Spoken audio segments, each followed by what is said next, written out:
How are you? I'm fine, are you? I'm quite good, thank you. 29th of April.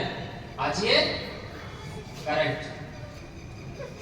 आज मैं आपको बताने जा रहा हूँ परशुराम जी के बारे में, बिकॉज मोस्टली लोग जानते हैं भगवान राम के बारे में, भगवान कृष्ण के बारे में, परशुराम जी के बारे में आइडिया नहीं है लोगों को, राइट?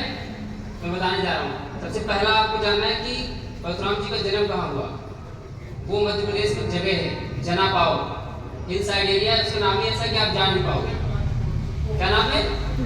जनापाव, करेक्ट। उनके जो पिता हैं वो जमदग्नि ऋषि हैं। क्या नाम है उनका? और वो सप्त ऋषियों में आते हैं, और सप्त ऋषियों का काम क्या है? वो नॉलेज को पास ऑन करते हैं नेक्स्ट जनरेशन में। उनकी माता का नाम है रेणुका, ठीक है। अब जब उनका जन्म हुआ तो जन्म से उनका नाम राम था, परशुराम नहीं था। क्या नाम था?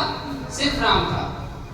फिर उन्होंने शिव जी की बहुत तपस्या की, तो शिव जी ने उनको परशु दिया। परशु उसको एक्स कुल्हाड़ी, तब से वो जाने लगे परशुराम। पहले उनका नाम क्या था स्टार्टिंग में? सिर्फ Ram. After that when axe was given to him by Lord Shiva, then he became Parashuram. अब वो इतने वायलेंट कैसे हो गए अपनी लाइफ में, मैं आपको बताता हूँ। उनकी कहानी में, उनकी लाइफ में घटना घटती है। उनके जो पिता हैं जमदग्नि ऋषि, उनके पास कामधेनु गाय थी, जिससे उनको बहुत वैभव था, बहुत ज्यादा। तो जो छत्रपतियों का अधिपति था कार्तिवीर अर्जुन, उन्होंने उस गाय को चुरा लिया। तो फिर क्या हुआ? इन्होंने, परशुराम जी ने उसको मार दिया, गाय को वापस ले आए। लेकिन उनके जो पुत्र थे, कार्तिवीर अर्जुन के जो पुत्र थे, उन्होंने जमदग्नि ऋषि जी का वध कर दिया, मार दिया, और उनका सर भी उठा के लेके चले गए ताकि दोबारा से रिसरेक्ट ना हो पाए। और ये उनकी अनुपस्थिति में हुआ, परशुराम वहां पे नहीं थे।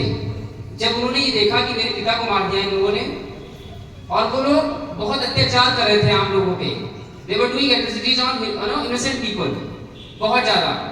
तो परशुराम जी ने 21 बार 21 टाइम्स क्षत्रियों को क्षत्रिय विहीन कर दिया पृथ्वी से। 21 टाइम्स, कितने बार? 21 बार। फिर आगे जाके कहानी ये आती है, जब आप पढ़ेंगे तो त्रेता युग में जब उनकी मुलाकात होती है, जब धनुष टूटता है सीता स्वयंवर में, देखा है आपने? कौन आता है जब धनुष तोड़ते भगवान राम? तो कौन आता है गुस्से में? परशुराम आते हैं।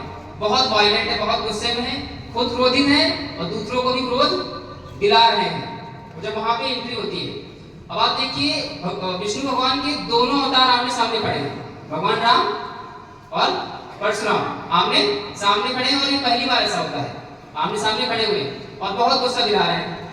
लेकिन भगवान राम गुस्सा नहीं हो रहा। गुस्सा कौन होता है? एक और लोग है, कौन गुस्सा हो जाता है? लक्ष्मण। कौन गुस्सा होता है? लक्ष्मण गुस्सा हो जाते हैं। तो कहते हैं कि सुनो राम जो सिर धन तोड़ा, वो मतलब वो मेरे उसके समान है, सहज भाव के समान है दुश्मन जिसने सिर धनुष तोड़ा है। फिर एंट्री होती है लक्ष्मण जी की कि हमने बचपन में बहुत सारी धनुइयां तोड़ दी, तब किसी ने कोई क्रोध नहीं किया। आज आप इतना क्रोध कर रहे हैं, क्योंकि परशुराम को पता नहीं है ये स्टाफ के ही इंसान है। परशुराम को आइडिया नहीं है कि स्टाफ के ही आदमी है। भगवान राम भी विष्णु जी के अवतार, और ये भी विष्णु जी के अवतार है, छठे अवतार है। फिर जब लास्ट में खत्म हो जाता है, तब वो माफी मांगते हैं। बहुत कहो वंचित अज्ञाता समो समा मंदिर दो भ्राता, फिर चले जाते हैं। लेकिन फिर उनको आइडिया हो जाता है कि ये जो क्षत्रिय है भगवान राम, ये लोगों का भला करेगा, he will do well with the people। और वहां से उनका काम खत्म हो जाता है, त्रेता युग में उनका काम खत्म होता है। फिर वो आते हैं द्वापर में, वो भगवान, तो परशुराम किसके गुरु होते हैं? कर्ण के भी गुरु हैं, द्रोणाचार्य के भी गुरु हैं, भीष्म पितामह के भी गुरु रहे हैं, वो सबको सिखाया है उन्होंने। और अभी फिलहाल वो कहाँ पे हैं? महेंद्रगिरी पर्वत पे, but you can not see him, आप उनको देख नहीं सकते, बिकॉज ही इज वेटिंग।